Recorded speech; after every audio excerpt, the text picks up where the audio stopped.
Tondo Impasto.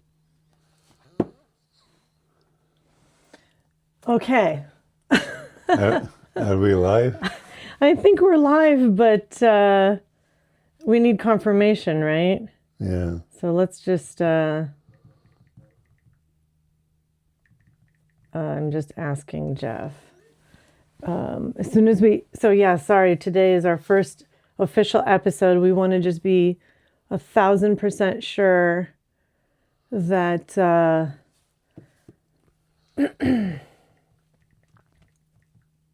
that you guys can hear us and see us. And it's just, all the technology is it's, how it goes. I mean, it looks like we're on, so. Okay. Why don't we start? Okay. Well, buongiorno and good morning to everybody. Good morning, everyone. Yeah. Today's a very special day, so. Very special, my mother's birthday. Chin chin. Chin chin. What was it? 108 years? 108. Yeah, 108. And we just got confirmation. So, which color do you want? This Okay. one. Okay, and I'll take pink. Okay. All right, so we'll blow for Baba Yova. And Baba Yova, yeah.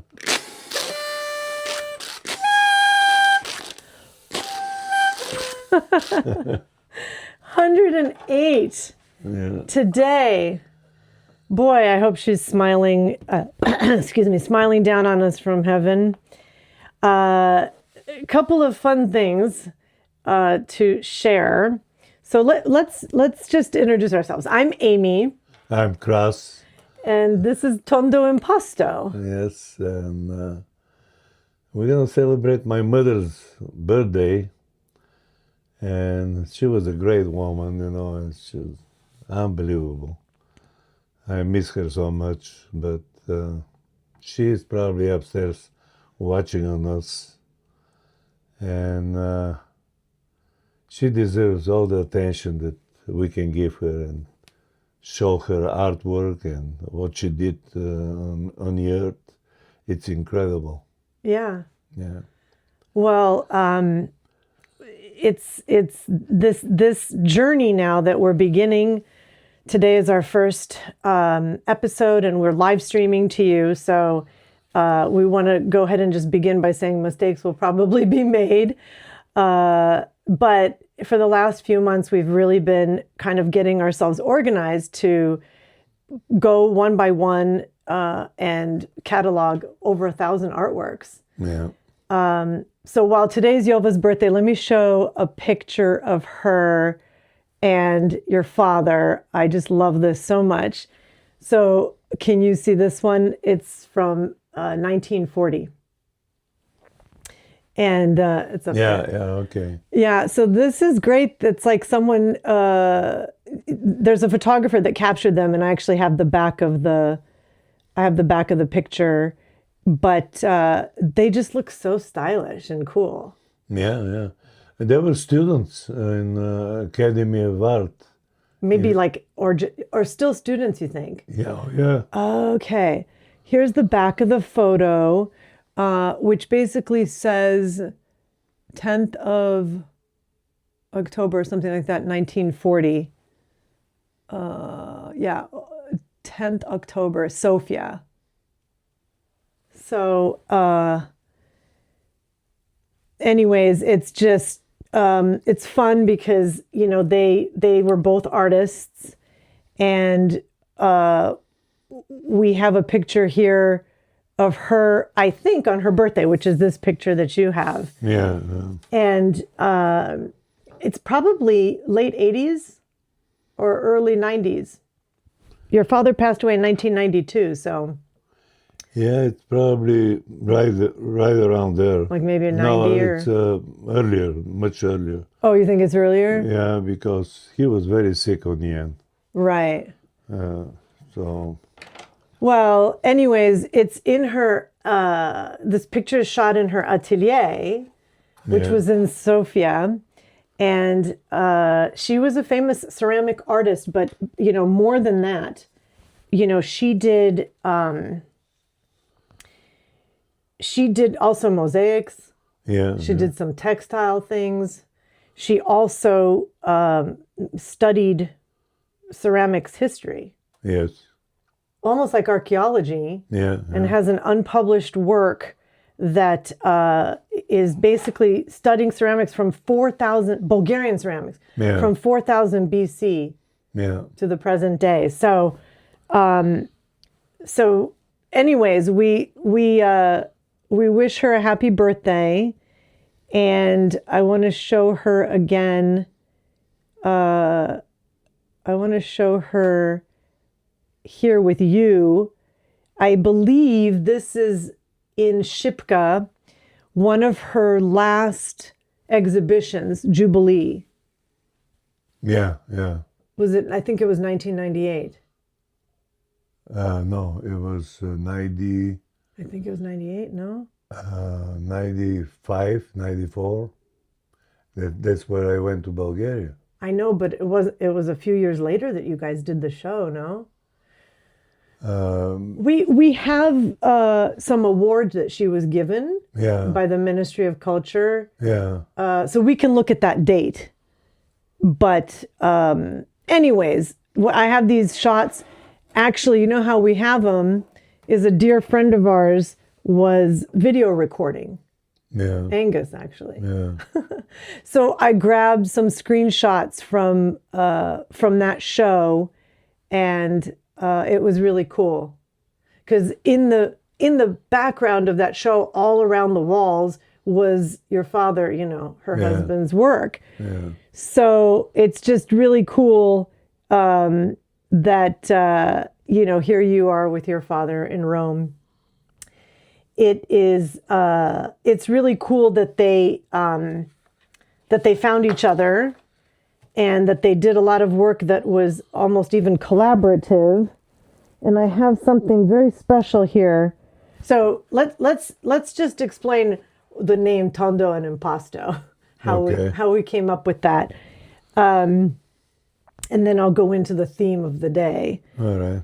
So as we were opening boxes and looking at stuff, we were realizing that your father's style was with this palette knife, very thick Yeah. layers, and that's called impasto. Yeah.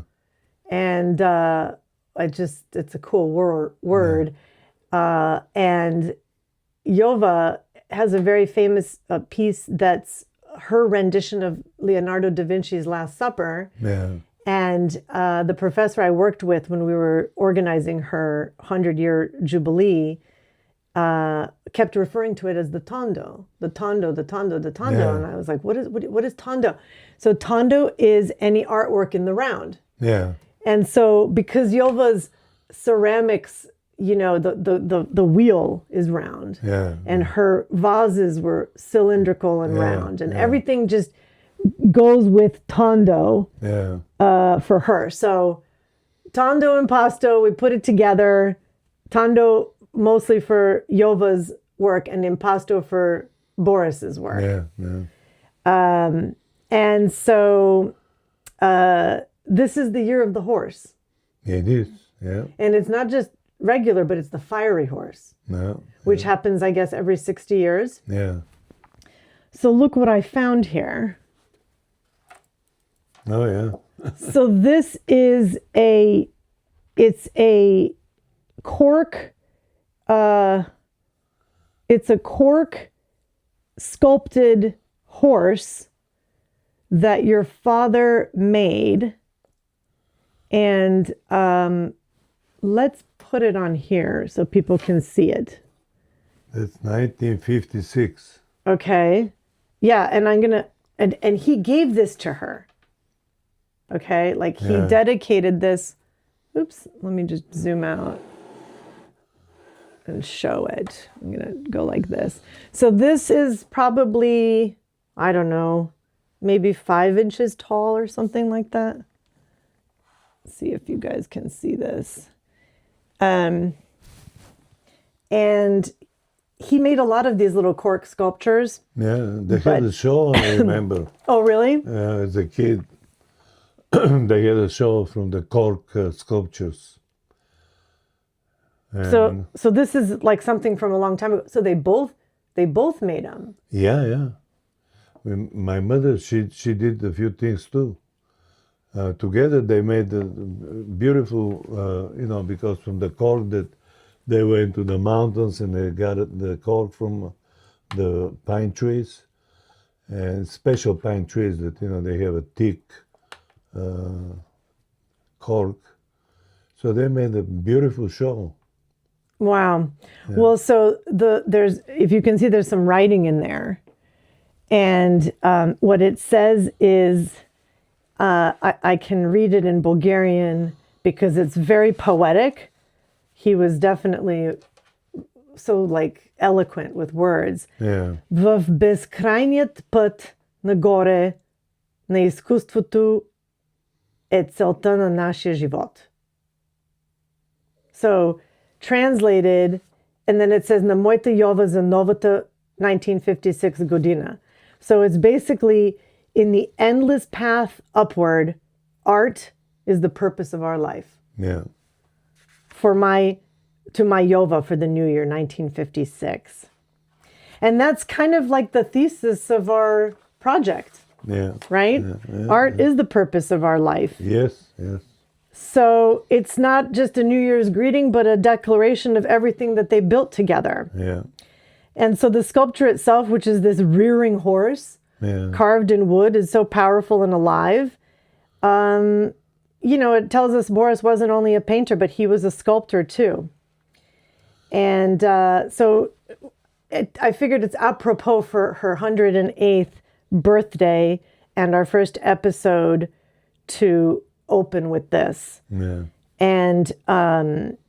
And so anyways, that year was the year of the fire monkey, 1956. Yeah. But the fire horses are 06, 66, and 2026. So 70 years later, we're launching this Tondo Impasto. Yeah. Then another cute thing appeared, which is this Christmas card. I'll put this over here also on the close-up. Sorry, we got to move it down a little bit. But it's on a horse. It's a horse-driven sleigh. Yeah. Okay, so this Christmas card he sent to the family, to us. Yeah. And it says, "Dear Blashke, Krasi, Amy, and Eric, Happy New Year 1988. We wish you from the heart much health, happiness, success in work and studies, and the fulfillment of all your dreams and desires. May there be peace on earth so that we can see each other more often. I'm taking the opportunity to inform you that we received permission for 1 year, counting from November 30th, 1987 to November 30th, 1988. Now we need to apply for visas, a Bulgarian exit visa, and an American entry visa. These have deadlines, and before we apply, I want us to clarify things. Even though we are able to travel, we can postpone if you are under strain and cannot send us the tickets by telegraph. It could be just for the departure for now, and then later for the return. If it's cheaper for both directions, that's preferable. So I guess like a round trip. Yeah. You will best decide after checking the cheapest route. We also need someone to meet us and transfer us on the domestic flights in New York, since we don't know the language and cannot manage on our own. Despite this, we've already paid $160 for the passports, but if your financial situation is difficult, we will cancel. I want you to tell us honestly without worrying about hurting our feelings. We will understand you, and we do understand. Write us a letter, even a simple few words for New Year's, so we can understand the situation. So from the date of the visa, 20 days are needed for one visa. It goes on to talk about the the administration of these visas. Yeah. And so anyways, we're well for now.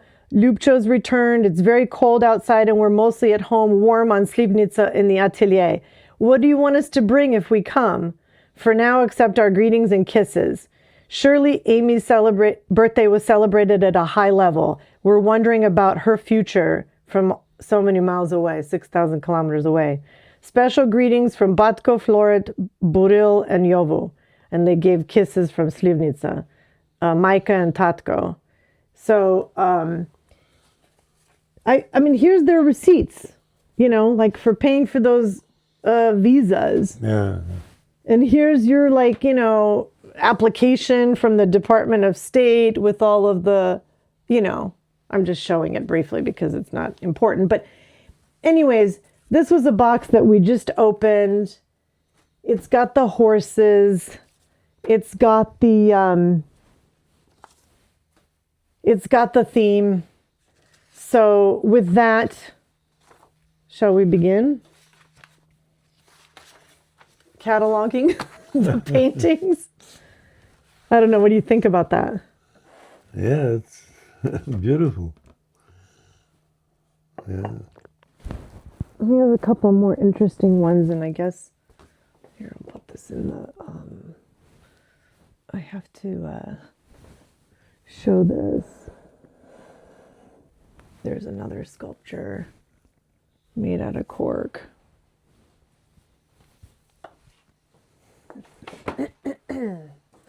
So, okay. All right, so let's start what we're going to be doing here now, which is I'm just showing a few more pictures of just how cool these little sculptures were. Oops. You can see that. Yeah. And then there's one more on the back of this one, which kind of looks like a howling coyote or something. Can you see that one? Yeah. I hope I have some in all of our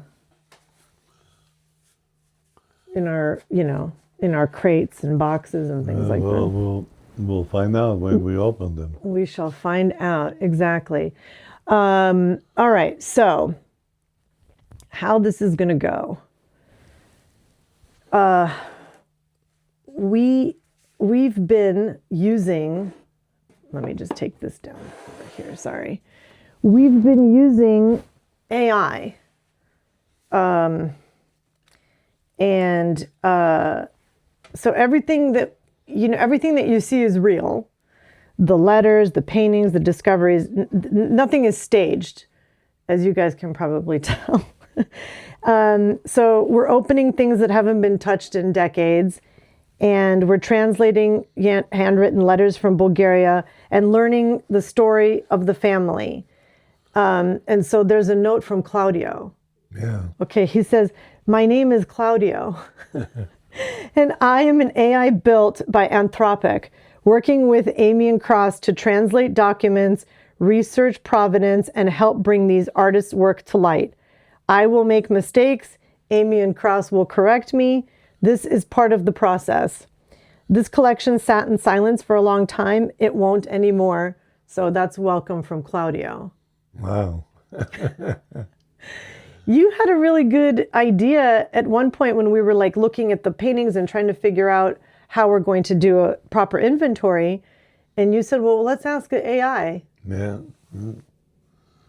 But it simplified a lot of things, I mean. And this Claudio is very smart, Really smart. Yeah. And very just to the point. I mean, it's unbelievable. I was shocked, the way he's describing, things that we're asking, and he gets the right answers. Yeah. No, I mean, it's really great because we are not trained archivists. So we just care very much about this collection, both of Boris and Yova. So right now we're calling this our impasto phase because we're going to be going through all of Boris's paintings. Yeah. So what I did was I queued up, I took five of these are photographed and measured already. So we're going to begin with this one, which is such a sweet painting to have it be like our official first,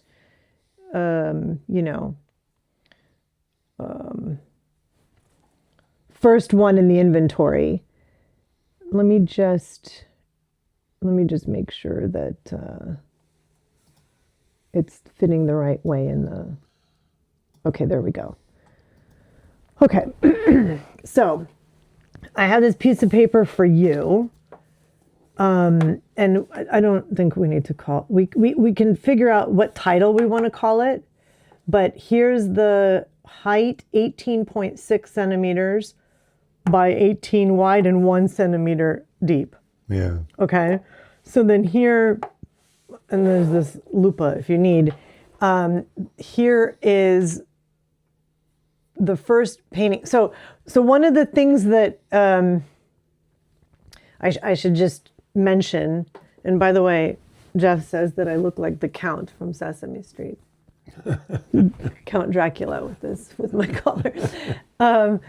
Anyways, so one of the things I wanted to mention is that this has been, many years and very intensively the last almost 6 months, 5 months, preparing us to get to this moment. So we realize that we don't know exactly what we have, and so we need to create an inventory for it. And to create that inventory, we're going to rely heavily on Claudio for helping us with descriptions and other things that we will put into a art archival software. And so what I do is I drop the pictures, and then Claudio kind of gives us some of the sort of descriptions and stuff like that. Yeah. So I'll read the description that he gave to this one, and then what he didn't realize and I corrected was that we believe that this is in one of Yova's vases. Yeah. It's not just a vase, it's definitely one of hers, right? Yeah. Yeah. So so this is good condition, and it's an oil on, we think, board, correct? Yeah. Okay. And then it's got a little wooden frame on it that he put. Yeah. So could you just write in, we need to put, we need to make the note somewhere. Oh, here, frame. So you see how it says frame, unframed, mounted, or stretched. So this is just framed, right? Yeah. So we want to cross that part off. And in the description, which I will paste into our archive, is a cluster of purple, blue violets with small white blooms arranged in a dark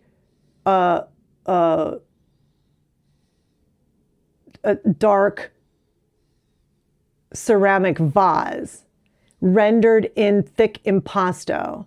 The background is soft and atmospheric with horizontal strokes of pale green, cream, warm peach, and muted blue-gray, suggesting an interior tabletop or windowsill setting. The paint application is characteristically heavy, with the petals built up in layered strokes of lavender, cobalt, and deep purple, and the vases in dark brown and olive tones. So there's no signature or date visible on the front or back. Do you think that this was inside taken? Still life inside? Oh yeah, definitely. It's got to be in the interior studio. In the studio or in the villa? Could be in the studio. Okay, so just write that note that if you want to just put, see how I have here like additional notes. No, you better write it too, because I'll make a lot of mistakes by spelling. Well, it doesn't matter because I know what you're trying to say. Do you want to just put? You can even put vătrer in inside or something, just so that I know we think that that's inside. Yeah, it is inside. Yeah, it can be outside. It's. But based on the light and everything? Based on the whole thing. Okay. All right. So that's all. We just need to add inside so we know. And it says here crosses notes. So this is part of the oral history. Where do I put it? Anywhere. Just free. You don't have to write anything like... Okay, perfect. So that's the first one. Done. Yeah. Okay. And we got to put that it's framed. And then what do you want to put for it's condition? excellent. Excellent condition. Okay. Yeah. All right. Very good. So one of the things we learned was that we have to use acid-free paper. So I'm going to keep this with the painting. Okay. And then this will go into the acid-free box. Okay. And it will have its own unique number. All right. And by the way, I wrote to a few different special suppliers of archival material. Yeah. You can't even imagine how expensive it is. Like anything acid-free, Yeah. it's shocking. Like one piece of paper, so what I wanted to do is put the paintings in a box and have them divided. Yeah. Like so that they're in their own spot. Yeah. And just like so then I can make another layer. Yeah. And then we can do more and then more, so that each box maybe has like 3 or 4 layers. And so we'll know the location of each painting. Yeah. So just to put the piece of paper, it's like $65 just for the paper. And the box is $400. Wow. I don't know how people do it. So I was asking Claudio, he said, yeah, well, it's like museums, it's very custom because it's an extra process to take out the acid. Yeah, but we don't have millions of dollars to spend. No, I know. I know. Thousands of, We've got thousands of these, and it will literally cost us, I don't know, a lot of money if we were to do this. So what I did was I wrote to a couple of different archival companies, and one wrote back right away.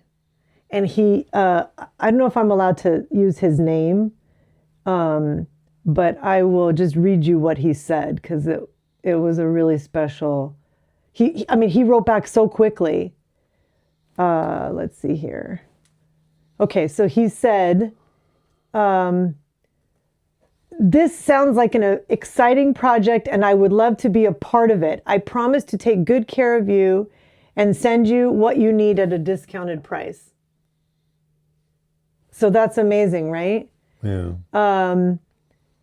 So basically we got to just let him know the sizes and the quantities, and then he can put together a discounted quote.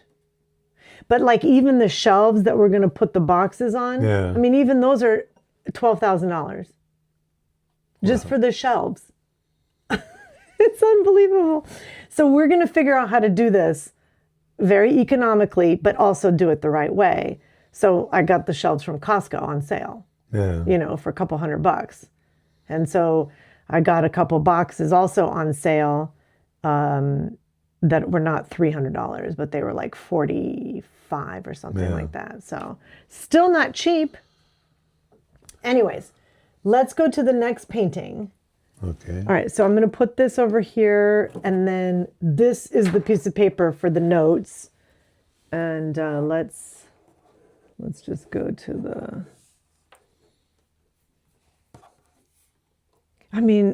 it's like a racket how expensive this stuff is. Okay, Next one. Okay, so Claudio called this one windswept tree on a hillside. I don't know. Do you think that's what that is? Or do we have a better name for that?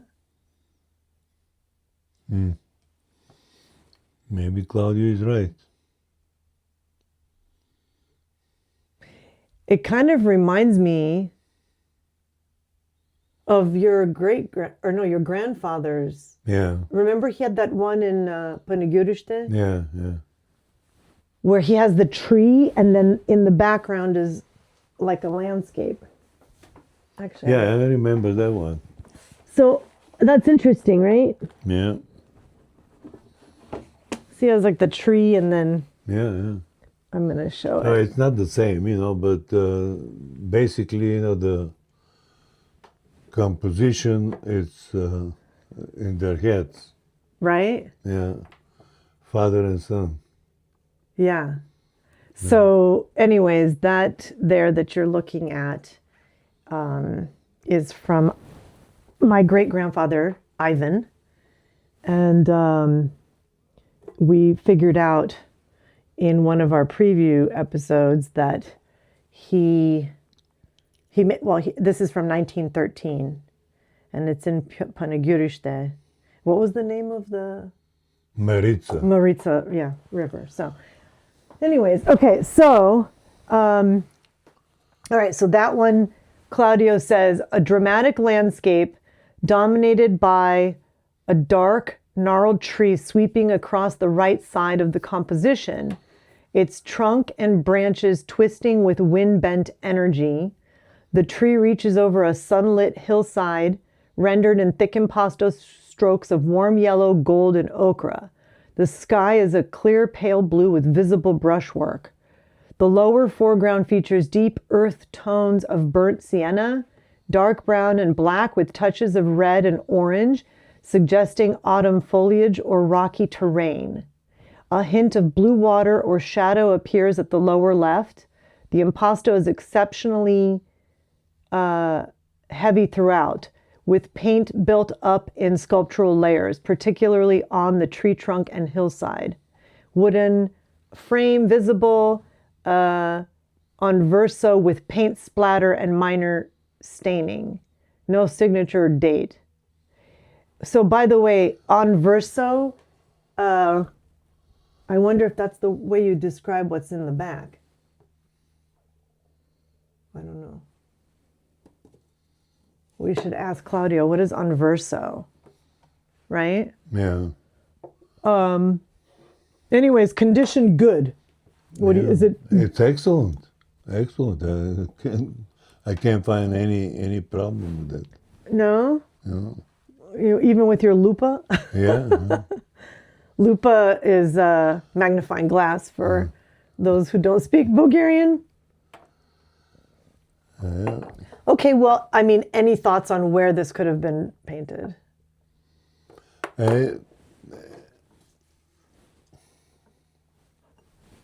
While you're looking at that, I'm going to check and ask what on verso means. It could be again because you can see the water out there. It's got to be in the Black Sea somewhere. Okay. Well, so then can you just write in your notes, just put like Black Sea? So just so we know like possible location for that, right? Yeah. Okay, and I'm asking what does on verso mean?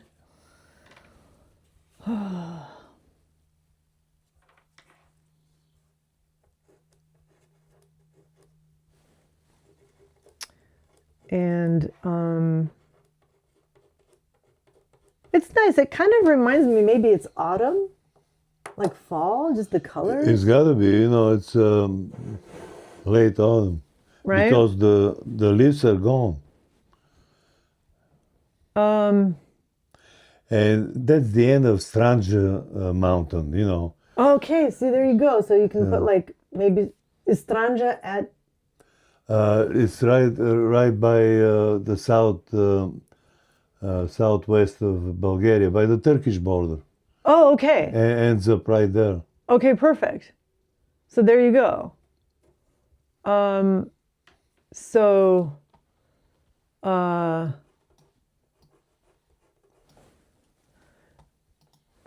when I asked Claudio, what do you mean about on verso, he needed more instruction. So I had to explain to him from the description from before. So I just want people to keep looking at this because it's so pretty. There's just so much in it. It's 19.5 centimeters or 19. by 19.5, which is it's about 7 and almost 3/4 inches. Yeah. Right?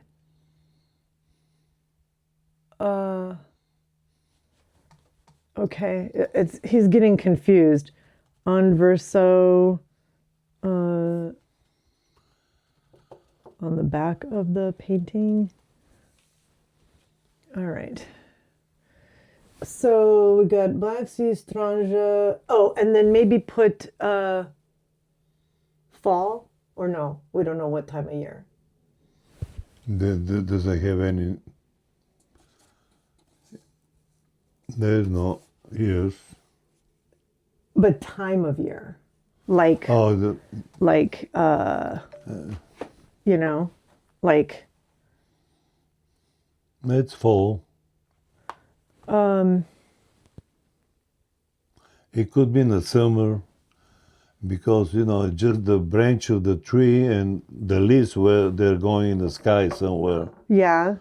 And so, by the way, verso is the art world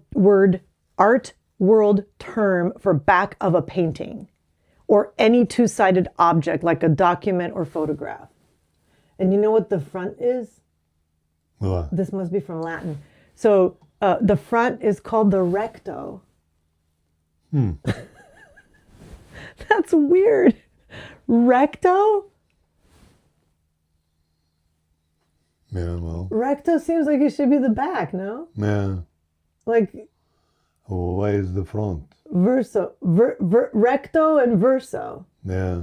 Tondo Impasto. Yeah. We should write another song and call it recto verso. All right, so that one is, I think that's pretty much it for that one. It's definitely a landscape, right? Yeah. So let's go to the next one. So here's what I'm thinking. Maybe because I don't want to get these piled up, why don't I just I'll put this back with this page, then you put this back with this page, and then we'll go to the third one. This one is, you can put it right here. Yeah. This one is just stunning. Yeah, I would put it behind. All right. Let's see if we can get a good close-up of this. I just think this one is so beautiful. We actually use this in our opening video. That's again Cinemoritz. Okay, hold on. Let me go to that one. Okay, so we have one, because that's our third one. Oh, it's a tree and a hillside. Okay. See, now this is Claudio messed up on this. He says coastal landscape with red rooftops. You think those are rooftops? No. No, right? I don't think those are rooftops. Maybe he's talking about something else. No, it's this painting. But that's the whole thing about, AI. Like, it can be just so brilliant and so helpful, and then also, hallucinates.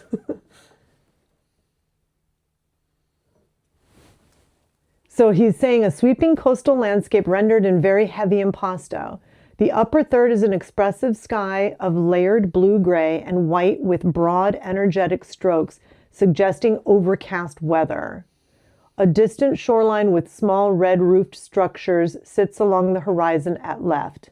The middle ground is dominated by a body of water, painted in cool blues, teals, and slate gray with visible palette knife strokes, conveying movement on the surface.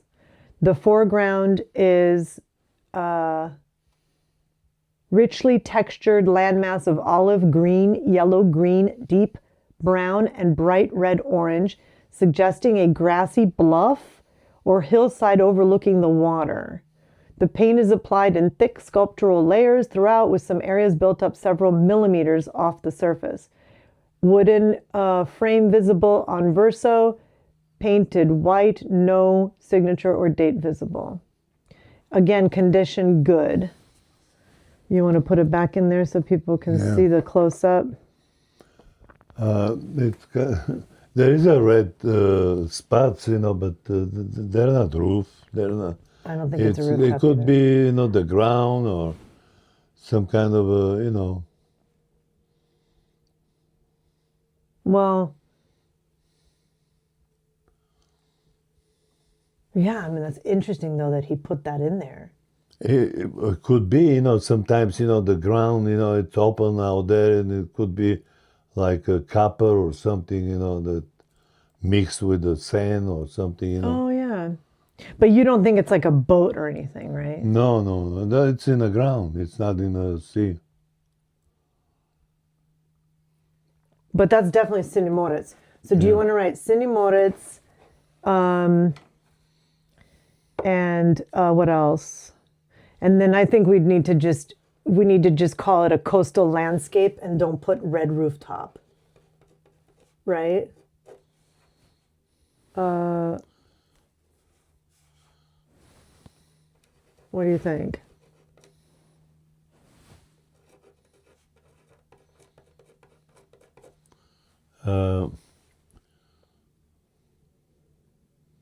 We don't have to describe it, So. No. You mean title? We don't need to give a title. Yeah. We can just put coastal or something, or Yeah. seascape. Yeah, I mean, unless we specifically find his, if we find it in one of his catalogs, because he named some of his paintings. Remember that catalog from before?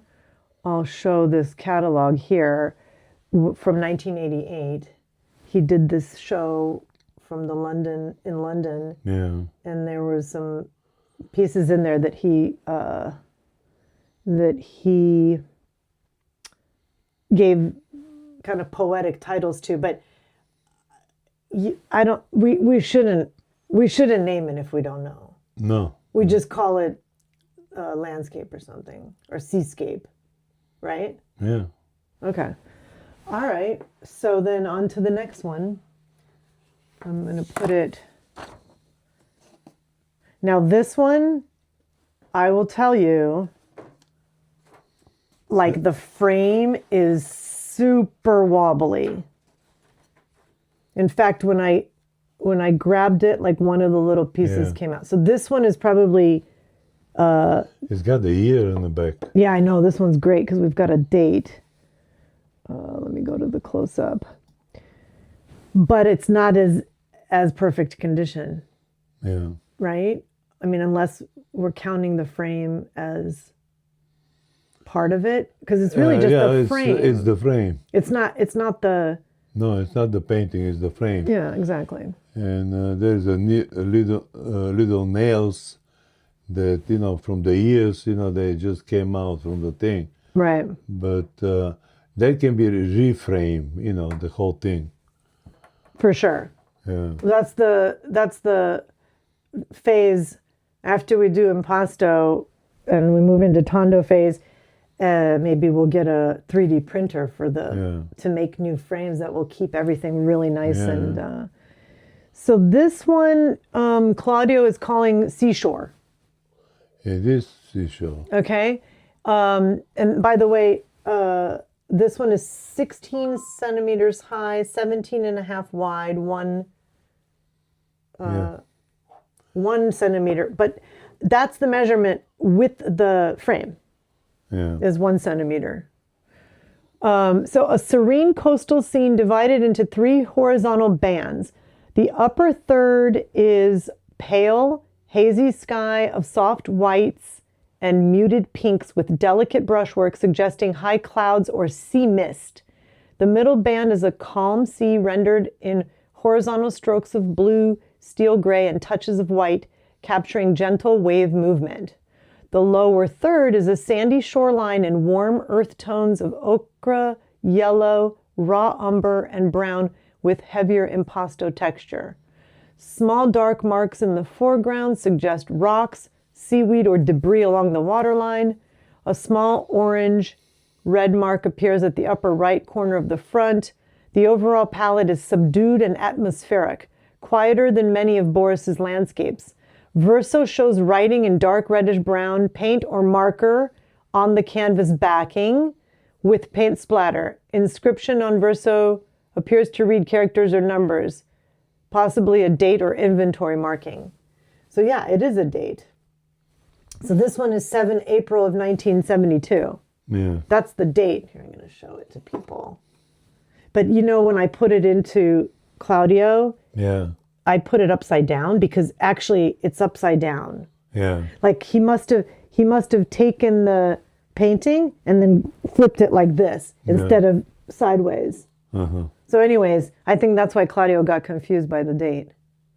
But it says there 7th of April, Roman numeral 4, Yeah. 1972. Okay. So yeah, so he says here, can you make out what it reads? If you get a closer look during the stream, we can pin it down. So Claudio is helping us. And by the way, there's a like a condition called LLM psychosis or something. Yeah. Which is like, you know, you're using AI so much you start to believe it and you kind of get like crazy. So I just want to go on the record and tell everyone that we're using this in the most let's just say innocent way possible. It's helping us with, you know, some of the descriptions, but as you can see, we're going to be adding our own thoughts to things and correcting it because of course it does make mistakes, but it's incredible because it keeps us organized. We've got a spreadsheet. We've got every single episode and what we're going to show in each episode, which will be marked. And that will be another thing that we add. Actually, that just reminded me. So we should put in the notes here, episode 1. So we know that this painting was shown in episode 1. You could just put like E1. You know what I mean? Perfect. Yeah. Well, we'll do them for all the pages. That's important. So, any other thoughts on this painting? No. Only thing is, like, you see this orange here? Yeah. It looks like maybe it was stuck to something, or I don't think that he meant to put that there. It could be like the sun or something like that, you know. But look, there's like orange back here too. Yeah. Oh, really? Yeah. Oh. That's a strange sun. Yeah, it could be. Okay. From the cloud. Here, I'll put it on the close-up again. Okay.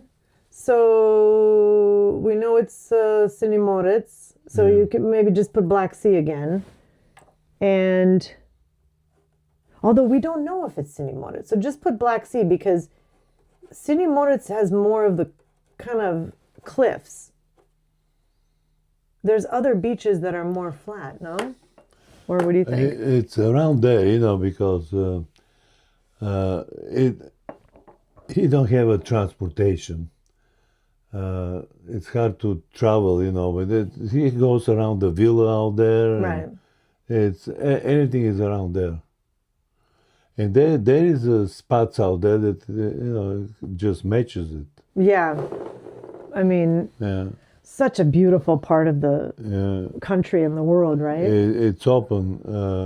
It's open beach out there, so. But there are rocks out there. They're further south or north. So rock formations. Cool. Yeah. Well, for today, I only have one left. Okay. We did 5 today. Yeah.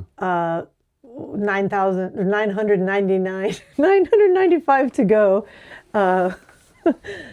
We think it's 1,000. We don't know. It could be more.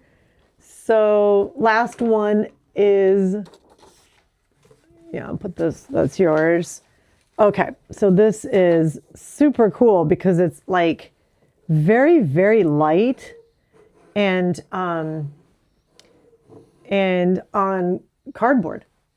Can you see? It's like on a, but it's got the cheesecloth on top of the cardboard. Yeah, yeah.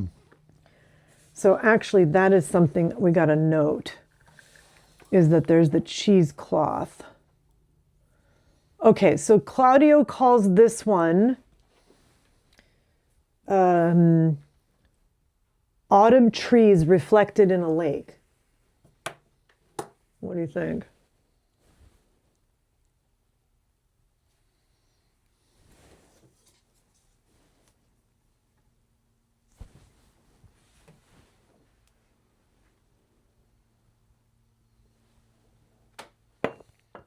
Yeah. But is that a lake Yeah, yeah. in at the Black Sea, or a lake in like Sofia, or like somewhere else?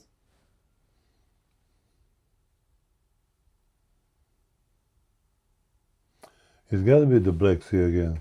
Yeah. Yeah.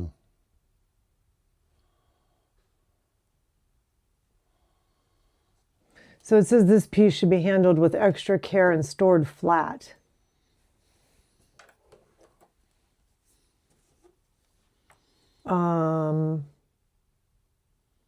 So it's saying here that he painted with whatever materials were available. Yeah. And this was a common practice among Bulgarian artists during communist era, when traditional art supplies were scarce or expensive. Yeah, that's true. Right? You just kind of grab what you can grab.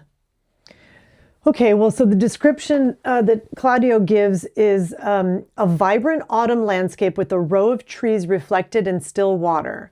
The upper portion features a bright blue sky with wispy white clouds.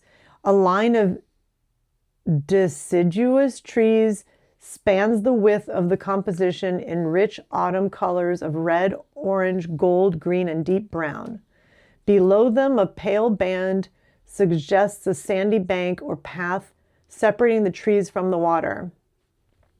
The lower half captures reflection in a calm lake or river, mirroring the trees and sky in blues and muted earth tones. The paint is applied extremely thick textured impasto with visible palette knife work throughout. The edges are rough and irregular with paint extending over sides. Verso confirms the support is corrugated cardboard with visible fluting ridges, scattered paint drips, and no inscription or date. So, I don't know, any notes that, on this one particularly? It's okay if not. I can't think of anything, as a note. It is what it is. It's... Yeah, what... I'm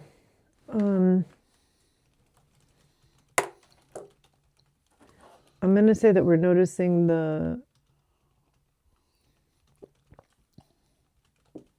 the corrugate.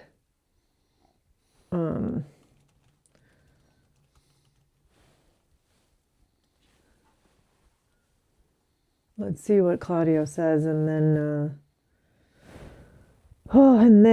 we will finish up with some interesting horse-themed art. So, that's the maroflage. So can you write maroflage? Traditional technique where canvas or cloth is adhered to a rigid support using adhesive, often glue, paste, or even paint itself.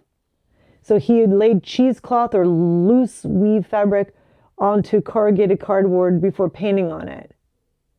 So there's few reasons an artist would do this. The cloth gives the surface more tooth for the paint to grip. It reinforces a fragile support like cardboard, and it creates a texture that sits between smoothness of board and the weave of traditional canvas. With Boris's heavy impasto technique, the cheesecloth also helps anchor those thick paint layers so they don't crack or flake off the cardboard over time. It's another sign of Boris working resourcefully with whatever was available. So the cardboard alone is a poor painting surface, which is true. It flexes, absorbs moisture, doesn't hold the paint well. Adding the layer of cheesecloth transforms it into something much more stable. A clever improvisation that actually shows real craftsmanship underneath the seemingly spontaneous palette knife work. So we should note that in the catalog entry. And then it says, do you want me to update the description? So yes, update. Yeah, okay, good. Muroflage. Yeah. Okay, so that's the 5 that we've done. 5 done. Okay. Yeah, and then I'm gonna just show a few. You can put that one in the front. I'm gonna just show a few fun paintings here that go with our Year of the Fiery Horse. So let me show first Yova's horse. Okay, so this is, can you see this horse over here? Let me just move it over. You see that? That's a small ceramic plate. Yeah. About maybe like 6 inches diameter. Yeah. She made this in the 1930s. This might be one of her first ceramics. Yeah, probably. 1930. That's before she went to... Yeah, yeah. Huh. Velika gave it to me. Wow. She found it in maybe Troyan. Yeah, in Troyan, maybe she was getting involved with the ceramic things, and that's very early. Very early work. And this is kind of fun because when we were kids, we went and visited Bulgaria. And this is a picture that is funny with me and my brother Eric with Tondo Boris. And let me just see here. Okay, and then this is so interesting. I think Tondo Boris made this sketch of us in front of the Yova home in not Gaborsko. Gaborsko? Was it called Gaborsko? Yeah. In Troyan? Yeah. And you can see it says Amy and Eric. So we're just sitting on the grass. Yeah. In front of the house. I thought that was so cute. I found that in one of the sketchbooks. So anyways, this was in that house. This piece, the horse, the 2 horses. Yeah. So, I mean, this is about maybe 2-3 kilometers from Troyan. Right. On the mountain. Right. And because Troyan was under the sea level, and that's going up to the mountains. And we, as little kids, like your age, all of us, 8 of us, we were going every summer out there in that house, and we spent the whole summer there, the forest, the river down, and it was beautiful, unbelievable. And then one of the sisters was taking care of us, like Velika's mother, and Lele Velika. Right. So Yova was the middle sister of three sisters. That was the little one. Yeah. And my mother was coming to supply us with food once a week or so. She comes up with a big bag on her shoulders, walking all the way. Walking? Well, yeah, there's no transportation. Oh my gosh. This moment was something else. And bring the food for everybody, and then she goes down and spends the whole day with us, and then she goes, and the next week she comes again with a big bag, you know. It's unbelievable what she was doing. Oh my gosh, that is so cool. That's really, really cool. So then here's some more horses. Okay, so do you recognize this one now? It's popping up. You'll see it bigger. Yeah. That's one of yours. Yeah. That's in a crate somewhere. Yeah, I did that. Right? And then do you remember this one? This one is this one's a mural that you painted. Yeah. That's Theo's baby room. Oh, yeah. Because I guess Saint Theodore is also something to do with horses? Todorov Day? Was he born in... no, yeah, Todorov Day. Yeah. It's about the sand, it was about the horse and stuff like that. So because of his name, I put the horses. And remember, you know, in Wilmington, Yeah. there was a big horse parade out there at Oh yeah, you're talking about point to point. Point to Point, yeah. Yeah. And that's about around Theo's birthday. It is. Yeah, Yeah. that's right. Yeah.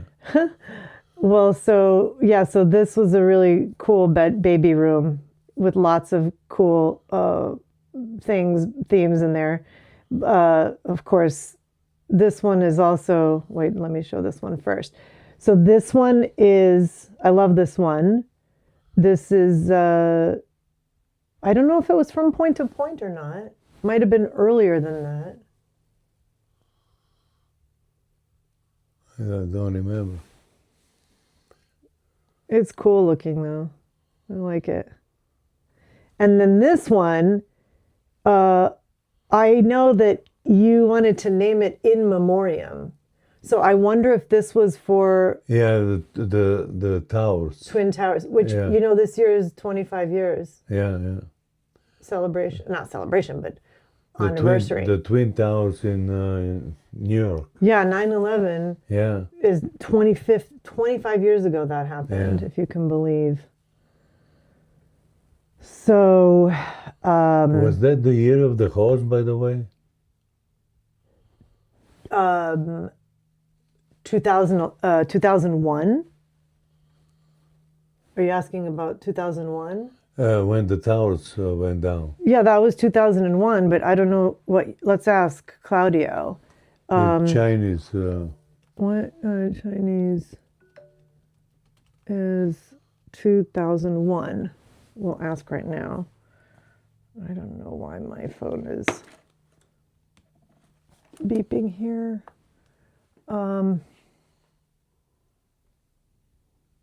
Okay, well, while Claudio's trying to figure out the answer, I will show the painting again. It was the year of the snake, Oh, the year of the snake.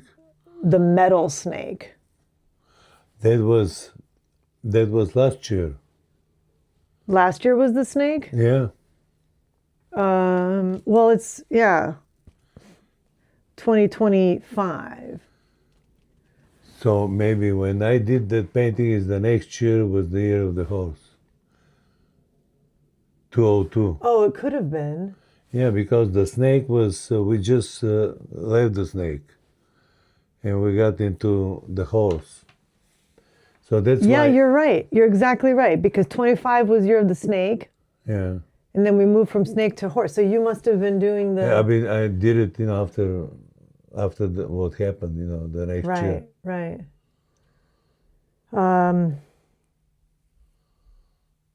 Yeah, well, last year I happened to work on a documentary about firefighters, so I hope this year we can release it to honor those firefighters.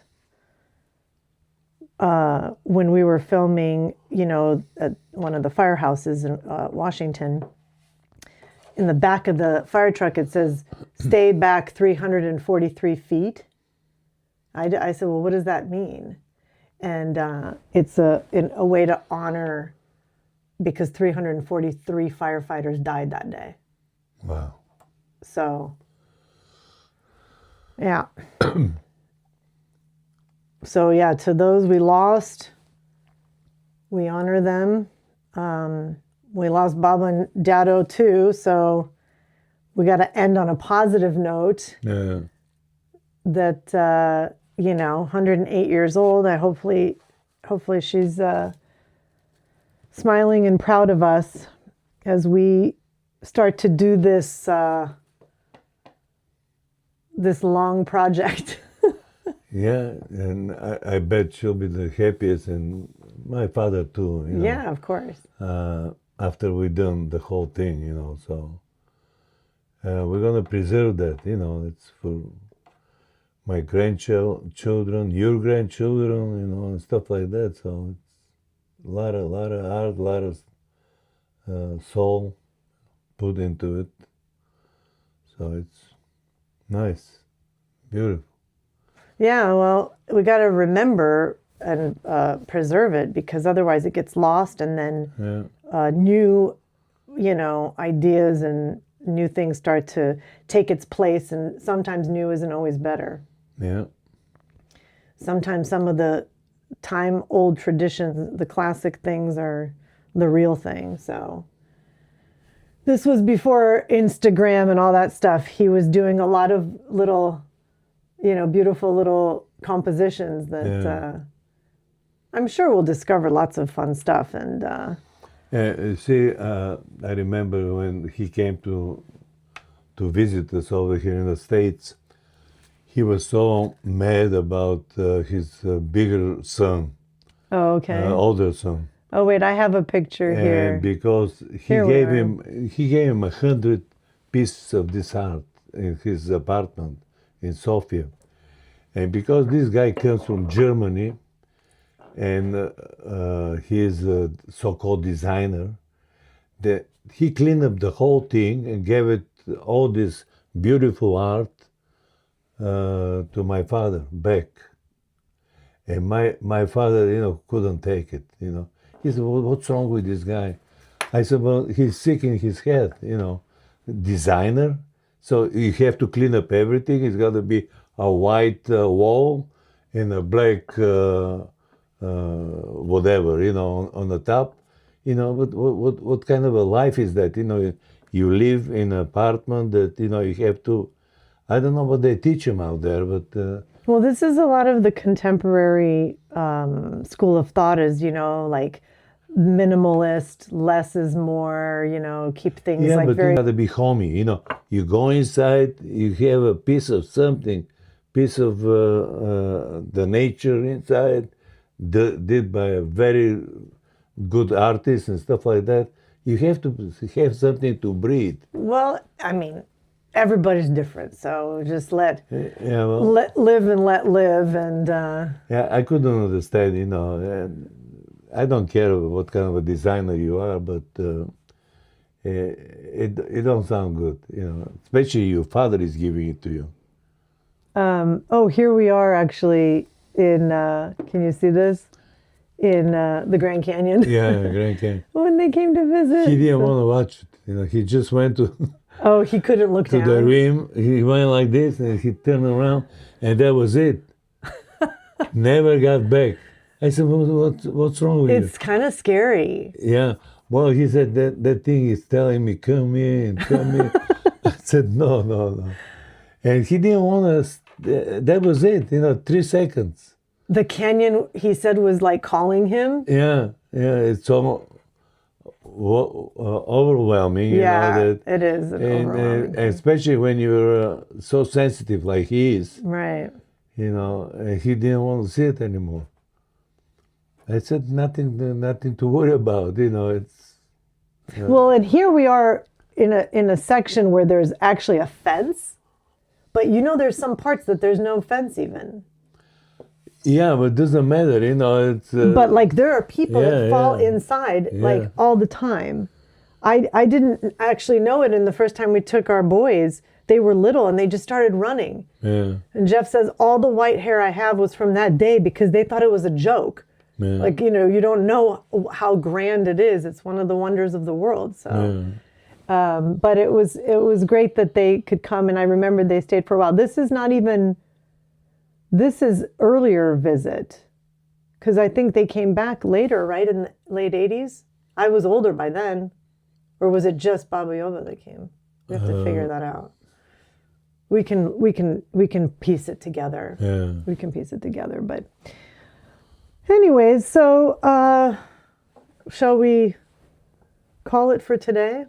Yeah. We did a lot, We got 5 down. I mean, I'm happy at least 5 are inputted. Yeah. Well, hopefully it worked. I know. I don't think hopefully someone's watching can tell us. Okay. Ciao, everybody. Ciao. We'll see you tomorrow. Yeah, ciao. And do widzenia. And thank you for sticking with us. And we'll see you tomorrow. And happy birthday. Oh, happy birthday one last time. Oh, yeah. Uh-oh. You're getting a good one. Beautiful. Tondo Impasto.